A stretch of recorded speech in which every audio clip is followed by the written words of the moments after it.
அதே போல் இந்த மனம் சார்ந்த தொந்தரவு இருக்கிறவங்களுக்கு ஒரு மூல மந்திரம் சொல்லித்தரேன். சொல்லுங்க. அந்த மந்திரம் பெரிய விஷயம் இல்லை, நம்மளா அக்செப்ட் பண்ணிக்கிறது தான். நமக்கானது நம்மை விட்டு போகாது. நமக்கானது நம்மை விட்டு போகாது, இதுதான் மந்திரம்.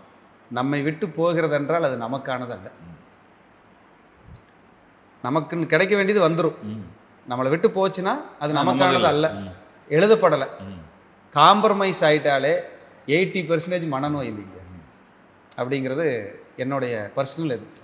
அதனால் நிதானமாக பொறுமையாக, ஏன்னா 12 கட்டத்தை கொடுத்த இறைவன் 9 கிரகத்தை தான் கொடுத்துருக்கான். ஏதோ 3 நமக்கு கிடைக்காதுன்னு டிசைட் ஆகிடுச்சு.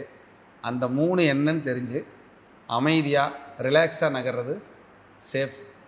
அம்பானி கூட நிறைய சம்பாதிக்கிறாரு, போட்டி போட முடியாது. நமக்கு என்ன, நம்ம லைஃபுக்கு என்ன, நம்ம 12 கட்டம் 9 கிரகம் என்ன கர்மாவில் பிறந்து வந்தோம்.